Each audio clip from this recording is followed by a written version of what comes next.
السلام علیکم. بسم اللہ الرحمن الرحیم.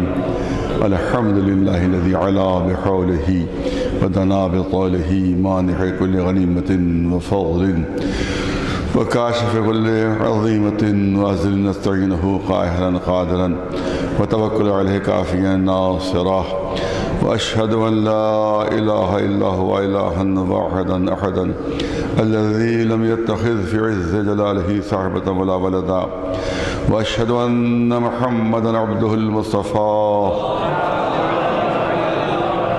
ورسوله المجتبى ارسله لانفاذ امره وبعثه لانهاء عذره وتقديم نذره صلى الله عليه وعلى اهل بيت الذين هم موضع سره وعبة علمه ولجوا امره لهم خصائص حق الولاية وفيهم الوصية والوراثة اوصيكم عباد الله ونفسي بتقوى الله.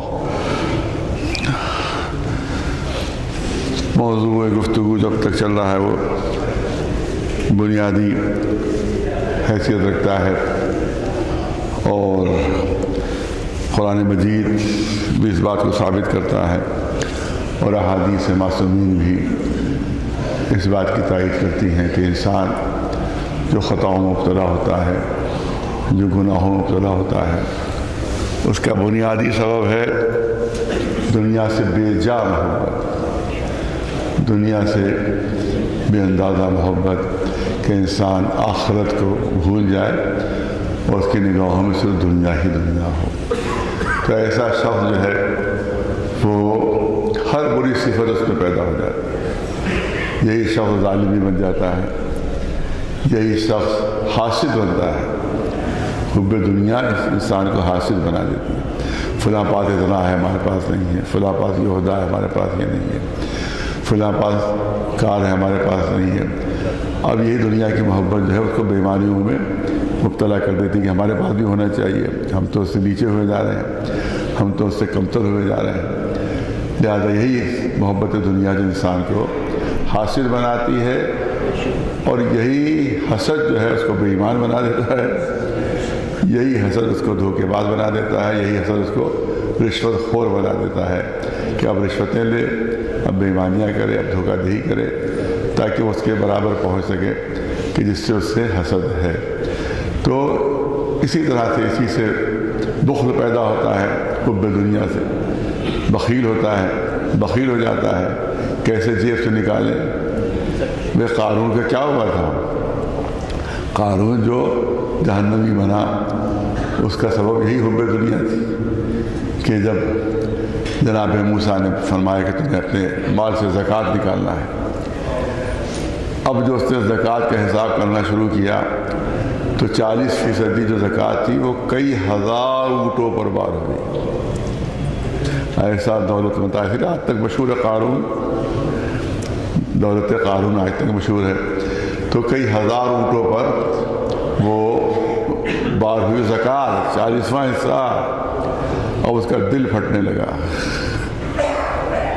جیسے کہ ہمارے بعض لوگ ہوتے ہیں کہ اگر خبز نکالنا پڑ جائے، اگر کہیں کوئی چیز دینا پڑے تو ان کا دل پھٹنے لگتا ہے کہ بھئی ہماری محنت کی کمائی ہے کیسے چلی جا رہی ہے، لہٰذا وہ خبز نہیں نکالتے. تو یہی حالت قارون کی تھی اور قارون نے انکار کر دیا کہ ہم تو یہ دولت نہیں دیں گے، یہاں تک کہ جناب موسیٰ کی نبوت سے انکار کر دیا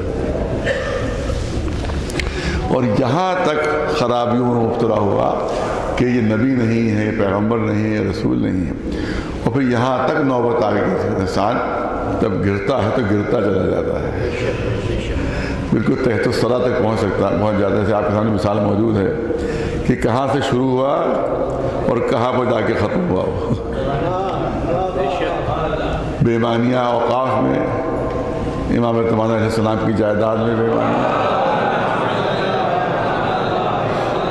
جو بے ایمانیاں کھلنے لگی اس پر تحقیق ہونے لگی، اس پر جانچ ہونے لگی، اس پر FIR ہونے لگی تو قرآن سے انکار کر دیا.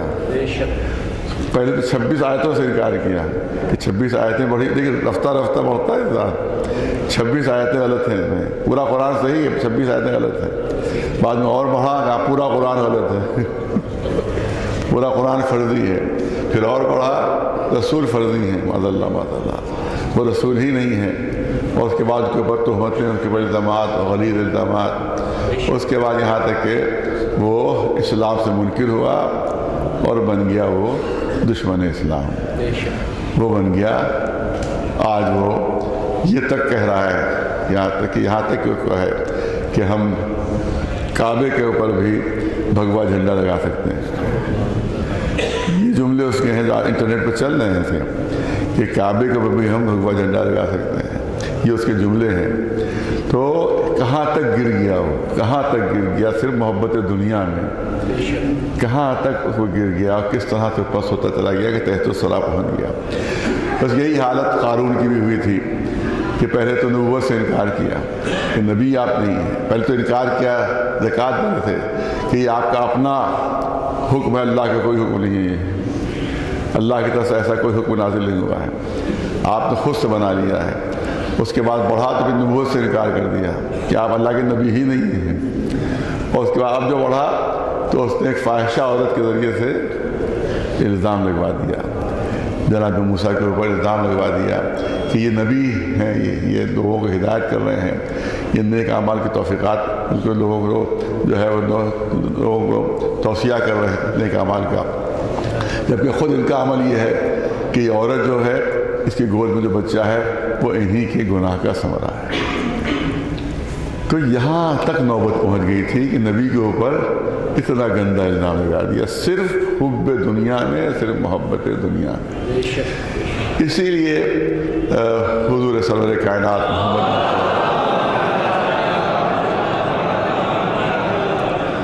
آپ نے مثال دی، میں نے کبھی عرض بھی کیا تھا کہ جو دنیا سے محبت کرتا ہے اس کی مثال ریشم کے کیڑے کی سی ہے کہ جتنا بنتا جاتا ہے اتنا پھنستا جاتا ہے، اتنی اس کے اندر گرفتار ہوتا جاتا ہے، جتنا بنتا جاتا ہے اتنی گرفتار ہوتا جاتا ہے، یہاں تک کہ وہ پورا بند ہو جاتا ہے اور اسی کے اندر مر جاتا ہے، اسی کے اندر ختم ہو جاتا ہے۔ یہ ملعون نے بھی یہی کام کیا ہے کہ حب دنیا پہ اتنا گرفتار ہوا کہ آخر میں یہ مرتد ہو گیا، اور مرتد بحکم مردہ ہے،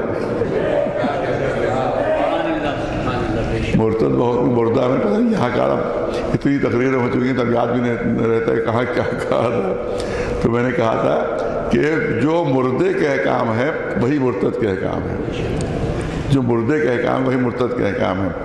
بیوی بغیر طلاق کے جدا ہو جائے گی، طلاق کی ضرورت ہے، وہ مرتد ہو گیا طلاق دے گا، جس طرح سے مردے کے لیے طلاق نہیں کہ مردہ طلاق نہیں دے سکتا، اور شوہر بیوی کو اجازت ہے کہ ایک مدت کے بعد وہ مخصوص مدت کے بعد دوسرا نکاح کر سکتی ہے، اسی طرح سے مرتد کے لیے بھی یہی ہے کہ طلاق کی ضرورت نہیں ہے اور اس کے بعد وہ دوسرا نقد کر سکتی ہے۔ دوسری چیز یہ کہ مرتد جس طرح سے مردے کی جائیداد وارثوں میں تقسیم ہو جاتی ہے، اسی طرح سے مرتد کی جائیداد بھی وارثوں میں تقسیم ہو جائے گی۔ مرتد کی جائیداد وارثوں میں تقسیم ہو جائے گی، اس کے ساتھ تعلقات رکھنا، روابط رکھنا ناجائز ہے، علماء کا فتویٰ ہے۔ مرتد کے ساتھ آج بھی لوگ ہمدردی کا اظہار کر رہے ہیں کہ ارے بیچارہ مجبوراً بن گیا، بیچارہ مجبوراً بن گیا، بیچارہ، آج بھی ہمدردی کا اظہار ہو رہا ہے اس سے۔ آج بھی ایسے غدار قوم موجود ہیں، آج بھی ایسے خبیث ہیں ہماری قوم میں، اور اگر وہ جھوٹ موٹ بھی کہہ دیں کہ میں واپس آ رہا ہوں تو فوراً استقبال کے لیے پہنچ جائیں گے۔ اور آپ یاد رکھیے، اس کو ٹیپ کر لیجئے، اس جملے کو محفوظ کر لیجئے کہ اگر حکومت بدلی تو فوراً پلٹا کھائے گا، فوراً پلٹا کھائے گا، فوراً کہے گا ارے زبردستی مجھے بیانات دلوائے گئے تھے، میرے پیٹھ کے پیچھے پستول رکھا ہوتا تھا، کسی کو دکھائی نہیں دیتا تھا، اور میں بیانات ایسے دے رہا تھا، میں نے مجبوراً یہ سب بیانات دیے ہیں۔ علماء فتویٰ دیے کہ ہاں تقیہ جائز ہے، مولوی فتویٰ دے دیں گے۔ یہی جملے یاد رکھیے، جائے میری زندگی میں یہ واقعہ ہو یا میری زندگی کے بعد یہ واقعہ ہو، مگر یہ جملہ یاد رکھیے کہ ہوگا یہی۔ اور ہمارے مولوی اس کو کہیں گے اب تو توبہ کر لی، لہذا ہم اس کا استقبال کر رہے ہیں، اس کو ہم اپنی فرقے میں پھر شامل کر رہے ہیں. یہ سب ہوگا جبکہ مرتد کی توبہ نہیں ہے. وہ مرتد دو طرح کے مرتد ہوتے ہیں. ایک مرتد وہ ہوتا ہے کہ جو پہلے کافر تھا پھر مسلمان ہوا دوبارہ پھر مرتد ہو گیا. اب اس کی توبہ جائز ہے، وہ توبہ کر سکتا ہے، وہ توبہ کر سکتا ہے. لیکن جس کے ماں باپ مسلمان ہوں اور وہ پھر کافر ہو جائے پھر وہ اس کی توبہ قبول نہیں ہوتی، اس کی توبہ قبول نہیں ہوتی. تمام علماء کا یہ فتویٰ ہے. لہذا اس کی توبہ قبول نہیں ہے. اسی لیے سلمان رشدی کے لیے امام خمینی رحمۃ اللہ علیہ کا ارشاد ہے کہ لوگوں نے کہا کہ اگر وہ توبہ کر لے، اس سے پوچھا گیا تھا کہ اگر وہ توبہ کر لے، تو امام خمینی نے جواب میں کہا تھا اگر وہ زاہد زمان بھی بن جائے تب بھی اس کی توبہ قبول نہیں ہے. یہی جملے تھے ان کے کہ اگر وہ زاہد زمان بھی بن جائے تب بھی اس کی توبہ قبول نہیں ہے، قبول نہیں ہے. لہذا سن لیجیے کہ آگے یہ واقعہ ہو سکتا ہے. یہ واقعہ کیونکہ اس کو پلٹنے میں دیر نہیں لگتی ہے اور ہمارے مولویوں کو ایسے لوگوں کو گلے لگانے میں دیر نہیں لگتی ہے. لہذا یہ واقعہ ایسا آئندہ ہو سکتا ہے، پاسبل ہے. اس کا بیان یہی ہوگا اور مولویوں کا بیان یہی ہوگا جو میں نے آپ کے سامنے پیش کر دیا. تو اس کا مطلب محبت دنیا انسان کو کہاں سے کہاں پہنچا دیتی ہے، کہاں سے کہاں پہنچا دیتی ہے. محبت دنیا کی 3 قسمیں بیان کی گئی. آپ تشریف لائیں دیا بتا مولانا سے گزارش ہے آپ آگے آ جائیں.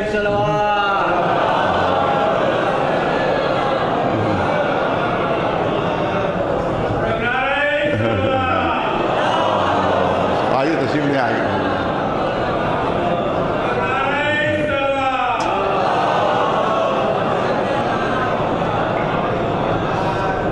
ایک سلوات بھیجے بلند آواز.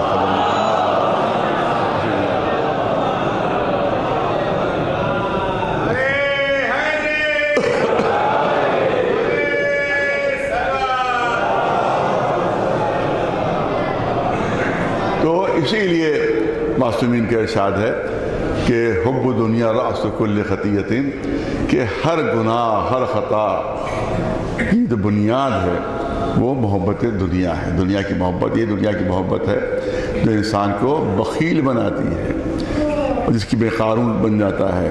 آج جو بڑے بڑے دولت مند ہیں کہ جو خمس نہیں نکال رہے ہیں، جو شریک ان کی ذمہ داریاں پوری نہیں کر رہے ہیں، وہ صرف دنیا کی، جتنی دولت بڑھتی جاتی ہے اتنی محبت دنیا بڑھتی جاتی ہے، اتنی دولت سے محبت بڑھتی جاتی ہے. اور یہ تجربہ ہمارا ہے کہ امیر لوگ نیک کاموں پر اتنا نہیں خرچ کرتے جتنے غریب و متوسط طبقے کے لوگ خرچ کرتے ہیں. ایکسیپشن ہے، یہ نہیں، سب کو نہیں کہہ رہا ہوں میں، کوئی بھی امیر نہیں کرتا. لیکن حکم ہمیشہ اکثریت پہ لگایا جاتا ہے. حکم ہمیشہ اکثریت پہ، تو قاعدہ قانون ہے کہ حکم ہمیشہ اکثریت تو میجورٹی پہ لگایا جاتا ہے. جیسے کہا جاتا ہے کہ عرب کے لوگ بڑے بہادر اور بڑے غیرت مند، تو 100% تھوڑی ہوتے ہیں، تو بڑے بڑے بےغیرت بھی ہیں، بڑے بڑے بےغیرت بھی اس میں ہیں اور بڑے بڑے بے حیا بھی اس میں ہیں، اور آج بھی ہیں بڑے بڑے بے غیرت اور بے حیا، اور بڑے بڑے بزدل بھی پہلے بھی تھے اور آج بھی ہیں. لیکن حکم اکثریت پر ہوتا ہے ہمیشہ. اسی طرح سے مالدار کم خرچ کرتے ہیں نیک کاموں پر، متوسط طبقہ اور غریب طبقہ جو ہے وہ زیادہ خرچ کرتا ہے. میں اس کو چاہے مزاحن آپ سمجھ لیں کہ جب کہیں مجلس پڑھنے جاتا ہوں، جہاں دیکھا اچھی کوٹھی ہے، جہاں دیکھا بہترین صوفے، پتہ چلے گا کہ لفافہ ہلکا ہوگا. یہاں مجھے اندازہ ہو جاتا ہے کہ لفافہ ہلکا ہوگا کیونکہ بہت بڑی کوٹھی بھی ان کے پاس ہے، بہترین ساز و سامان بھی ان کے پاس ہے، لیکن دل چھوٹا ہوگا ان کا.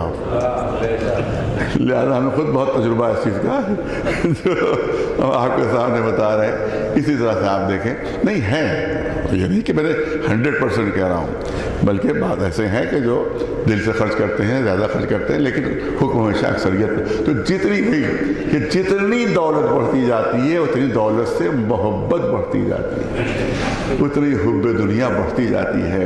اور اب حدیث قدسی آپ کے سامنے اگرچہ سخت ہے مگر کیا کیا جائے، موضوع سے متعلق یاد کر رہا ہوں کہ اللہ نے ارشاد فرمایا حدیث قدسی کہ جب بندہ حشر میں پہنچے گا تو چاہے اس کی نمازیں اتنی کیوں نہ ہوں کہ پوری دنیا کی نمازیں ایک طرف ہوں اور اس کی اکیلی کی نمازیں ایک طرف ہوں، چاہے زندگی بھر اس نے روزے کیوں نہ رکھے ہوں، چاہے زندگی بھر اس نے اپنی کمائی کو اس نے کیوں نہ خرچ کر دیا نیک راہ میں، لیکن اگر ذرہ برابر بھی اس کے دل میں حب دنیا پائی گئی،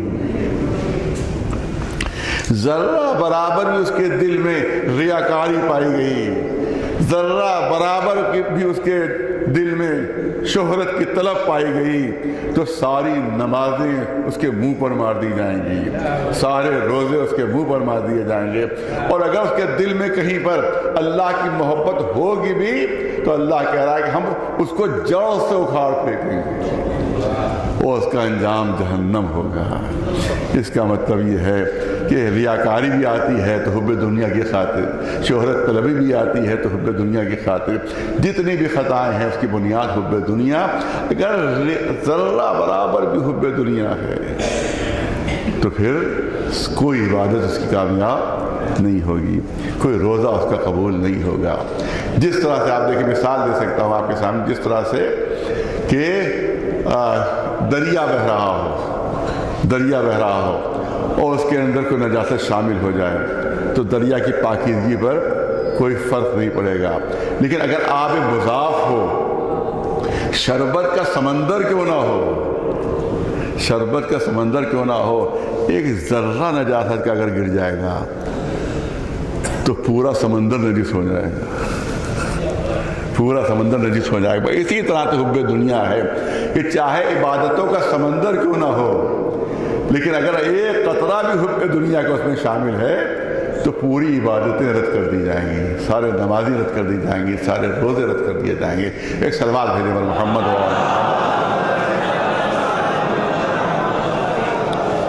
مولا کائنات علی ابن ابی طالب علیہ السلام کا ارشاد ہے، آپ کا ارشاد ہے کہ دنیا کی جو چیزیں ہیں وہ چند چیزوں میں شامل ہیں۔ دیکھیے خدا اگر وہ مل جائے تو آپ کا ارشاد ہے کہ یا تو ایک سلوات بھیجے پر محمد،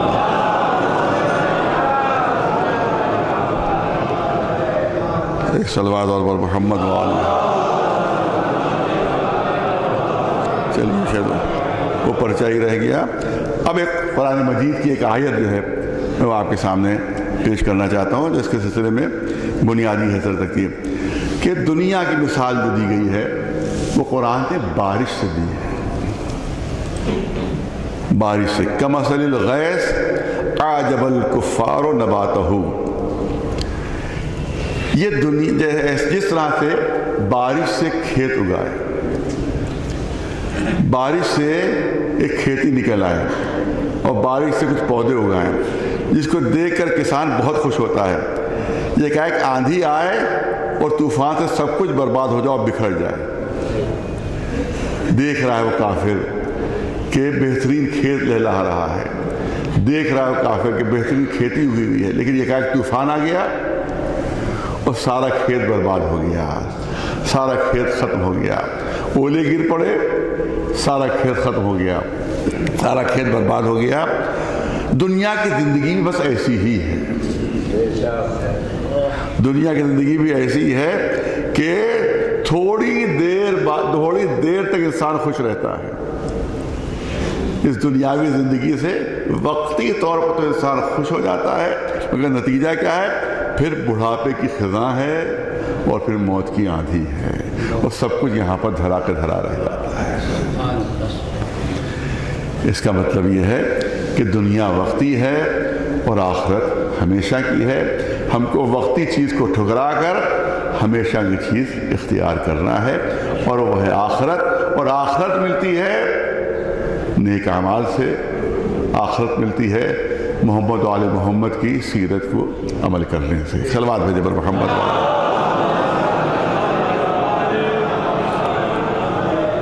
اچھا، آیت کیا ہے کہ اعلموا ان حیات الدنیا لعب و لہو، یہ دنیا کی محبت جو ہے وہ لہو و لعب کی طرح سے ہے۔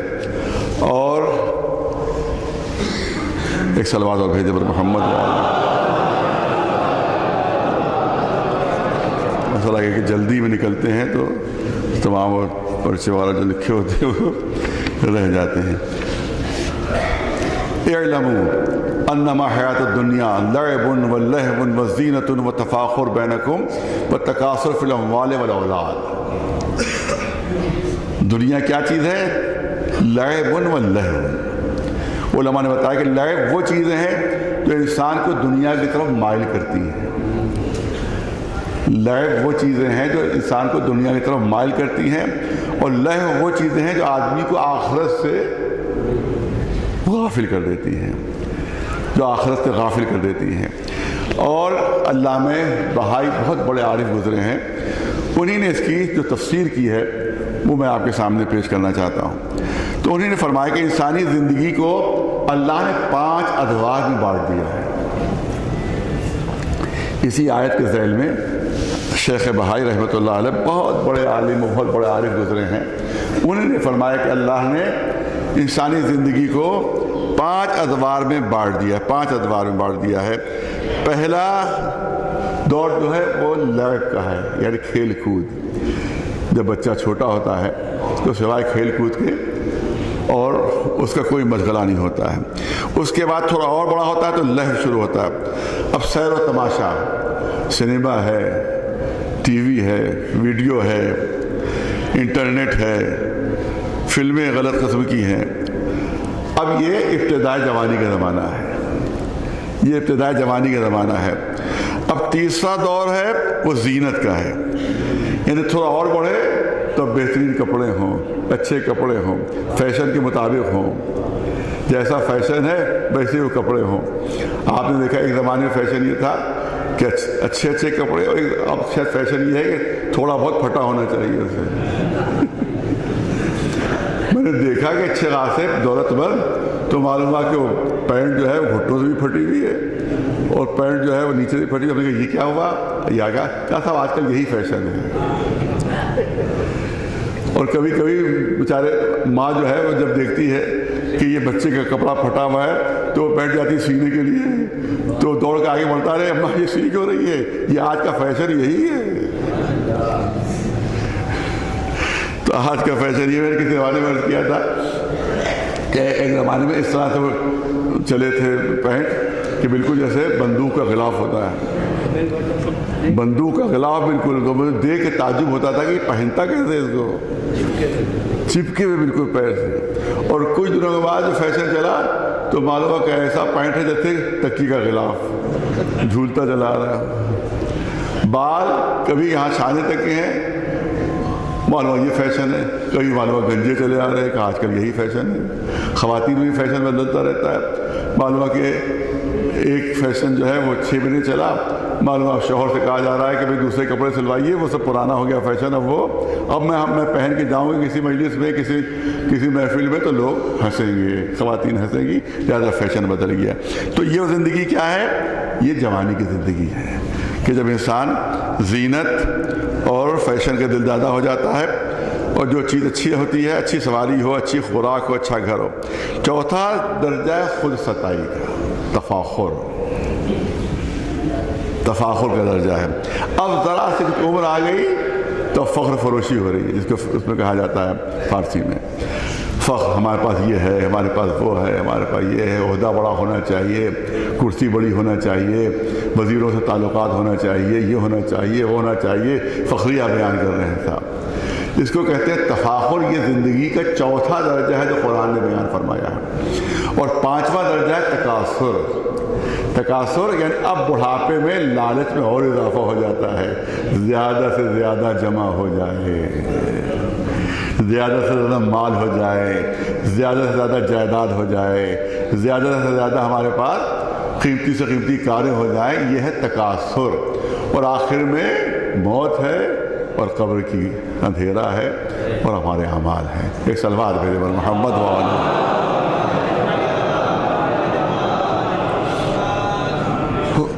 حضور سرور کائنات محمد مصطفیٰ صلی اللہ علیہ وسلم نے بیان فرمایا ہے کہ جناب موسیٰ سے اللہ نے سوال کیا۔ اب ذرا سے بکھرے ہوئے ہیں کیونکہ زیادہ ترتیب نہیں ہو پا رہی ہے۔ جناب موسیٰ سے اللہ نے سوال کیا، یہ بتاؤ کہ دنیا کا تمہارے بندوں میں سب سے زیادہ دولت مند کون ہے؟ سب سے بڑا تونگر کون ہے؟ سب سے بڑا دولت مند کون ہے؟ جناب موسیٰ سے اللہ سوال کر رہا ہے کہ موسیٰ یہ بتاؤ کہ تمہاری نظر میں بندوں میں سب سے زیادہ دولت مند کون ہے؟ سب سے زیادہ دولت کس کے پاس ہے؟ تو جناب موسیٰ فرماتے پالنے والے تو ہی بتا دے۔ اس سوال کا جواب تو نے مجھ سے سوال کیا کہ جواب بھی تو ہی بتا دے۔ تو اللہ کی طرف سے جواب آتا ہے، وہ شخص جو اس چیز پر قناعت کرے جو میں اسے عطا کر دوں، اس سے بڑا کوئی دولت مند نہیں ہے۔ جو میں اسے عطا کر دوں اس پر قناعت کر لے، اس سے بڑا کوئی تونگر نہیں ہے، اس سے بڑا کوئی دولت مند نہیں ہے، اس سے بڑا کوئی صاحب جائیداد ہے ہی نہیں۔ یہ اصل دولت ہے قناعت، اور یہ قناعت اس وقت پیدا ہوتی ہے جب انسان کے دل سے دنیا کی محبت دور ہو جائے، دنیا کی محبت ختم ہو جائے۔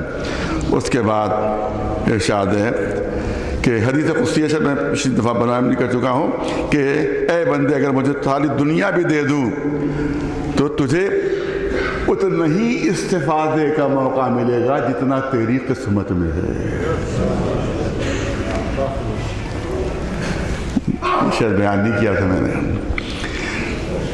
حدیث قدسی ہے، اے بندے اگر میں تجھے ساری دنیا بھی عطا کر دوں تو تجھے استفادہ اتنا ہی کرے گا جتنا تیری قسمت میں ہے۔ ساری زندگی کماتے رہے، مر گئے، گھر کے اندر لاش 3 دن تک پڑی رہی، نوکر نہیں رکھتے تھے کہ کہیں وہ چوری ووری نہ کر لے، جب تنخواہ اس کو دینا پڑ جائے گی۔ ایک صاحب تھے بہرحال خدا ان کی مغفرت کرے، پوری بہت بڑی زمینیں تھیں، بہت بڑے زمیندار تھے، پوری زندگی صرف کیلے کھاتے گزری ان کی، کوئی چیز اور کھاتے ہی نہیں تھے، وہ صرف کیلے کھاتے کھاتے پوری زندگی گزر گئی۔ ساری دولت ایک طرف، ساری زمینیں ایک طرف، ساری جائیدادیں ایک طرف، وہ زندگی میں سوائے وہ کیلے کھانے کو انہوں نے کچھ کی، ان کی قسمت میں یہی تھا، ان کی قسمت میں یہی تھا، لہذا وہ صرف کیلے کھاتے رہے، اس کے علاوہ اور کچھ نہیں۔ جتنا قسمت میں ہے اتنا ہی انسان استفادہ کرے گا، چاہے پوری دنیا کو نہ اللہ اسے دے۔ کتنی مثالیں ہمارے سامنے موجود ہیں، کتنی مثالیں ہمارے سامنے موجود ہیں۔ تو جو قسمت میں ہے انشاءاللہ، اور جو قسمت میں ہے وہ مل کے رہے گا۔ انسان بے ایمانی کرے گا تب بھی اتنا ہی ملے گا جتنا قسمت میں ہے، ایمانداری سے کرے گا تب بھی اتنا ہی ملے گا جتنا قسمت میں ہے۔ اس کی بھی بہترین مثال میں نے آج سے 12-14 سال پہلے واقعہ یہاں پیش کیا تھا کہ مولا کائنات علی بن ابی طالب علیہ السلام مسجد میں تشریف لے گئے، اور اس کے بعد آپ نے اپنا گھوڑا جو باہر چھوڑا تو ایک شخص سے کہا کہ صاحب تو میرے گھوڑے کی حفاظت کرتا ہے، اور اس کو اپنا جو وہ گھوڑا تھا وہ بھی اس کے سپرد کر دیا، گھوڑا بھی سپرد کر دیا، اور اس کے بعد جب مسجد سے باہر نکلے تو وہ شخص غائب تھا، اور وہ گھوڑا جو تھا وہ بھی لے کے وہ غائب ہو گیا تھا۔ تو اس کے بعد مولا علی پہنچے بھی بازار میں، تو جہاں وہ گھوڑے لوگ فروخت کرتے تھے وہاں جو پہنچے دیکھا ان کا گھوڑا رکھا ہوا ہے وہاں پر۔ وہ کہ یہ کہاں کیسے پہنچا؟ کہ ابھی ایک شخص یہ فروخت کر گیا ہے۔ کہا کتنے میں فروخت کیا؟ کہا 2 درہم میں۔ میں نے ایسے 2 درہم اس کو دیے ہیں اس گھوڑے کے. مولا نے فرمایا کہ اگر تھوڑا سا وہ صبر کر لیتا، تھوڑا سا صبر کر لیتا، تو میرا ارادہ بھی یہی تھا کہ اس نے جو خدمت کی ہے اس کے بدلے میں اسے 2 درہم دوں گا. اس نے صبر نہیں کیا، 2 درہم ملے مگر حرام کے ملے. اگر صبر کر لیتا تو حلال کے 2 درہم سے مل جاتے، کیونکہ اس کی قسمت میں یہی 2 درہم تھے. اس کی قسمت میں یہی 2 درہم تھے. تو اس کا مطلب یہ ہے لاکھ ہم تک وہ دوڑ کریں، لاکھ دوڑیں، پوری زندگی خرچ کر دیتے ہیں دولت حاصل کرنے میں. جب دولت کے خرچ کرنے کا موقع آتا ہے تو معلوم زندگی خرچ ہو چکی ہے ہماری. جب خرچ کرنے کا موقع آتا ہے تو زندگی خرچ ہو چکی ہوتی ہے. اب اس کے لیے دوسری زندگی چاہیے ہوتی ہے کہ جو ملنے والی نہیں ہے. لہذا اسی پر قناعت کرو کہ جو اللہ نے دے دیا ہے، اس کی ہوس نہ کرو کہ جو تمہاری قسمت میں نہیں ہے. پالنے والے تیری بارگاہ میں دست پر دعا ہے کہ پالنے والے ہمارے دل سے دنیا کی محبت ہٹا دے، اور اس محبت کے بدلے میں اللہ کی محبت اور محمد آل محمد کی محبت دل میں ہمارے جائے.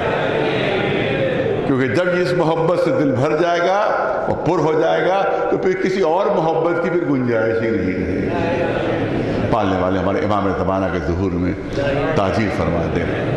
پالنے والے کورونا کی وبا جلد سے جلد ختم ہو جائے. پالنے والے جہاں جہاں دوستان محمد علیہ محمد علیہ السلام کی جان و مال و عزت و آبرو محفوظ و مامون. بسم اللہ الرحمن الرحیم. والعصر ان الانسان لفی خسر الا الذین آمنوا وعملوا الصالحات وتواصوا بالحق وتواصوا بالصبر.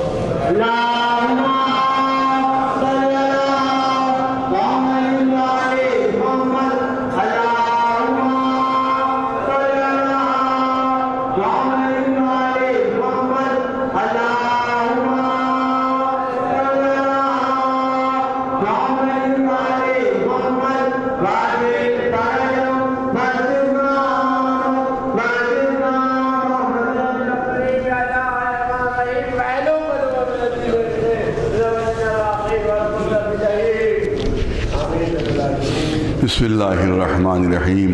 الحمدللہ استتمام للنعمت وسبحان اللہ استسلام للعزت ولا الہ الا اللہ قضاء رب وحدانیت وحسبنا اللہ فاقتنا الى کفایت. واشهد ان محمد رسول اللہ سید بریت صلی اللہ علیہ وعلى السیاء من عطرته. اتقوا الله عباد الله واحذروا الدنيا فإن الدار ولعنا وآخر فنا. في حلال حسابنا في حرام عقابنا. من استغنى في عفتنا من افتقر إلى حزنا. ومن أبصر بها بصرته ومن أبصر إليها أعمته. فاستعدوا رحمكم الله ليوم الحساب واغتنموا المهلة فإنها تمر مر السحاب. اللهم صل على سيد المرسلين والشفيع المذنبين نبينا محمد صلى الله عليه وآله وعلى إمام المسلمين من علي بن أبي طالب وفاطمة سيدة العالمين وعلى الحسن المجتبى والحسين الشهيد بكربلاء وعلي بن الحسين ومحمد بن علي وجعفر بن محمد وموسى بن جعفر وعلي بن موسى ومحمد بن علي وعلي بن محمد والحسن بن علي عليهم الصلاة والسلام أجمعين. اللهم صل على مولانا صاحب الزمان الحجة القائم المنتظر المهدي عليه السلام. إن الله يأمر بالعدل والإحسان وإيتاء ذي القربى وينهى عن الفحشاء والمنكر والبغي يعظكم لعلكم تذكرون.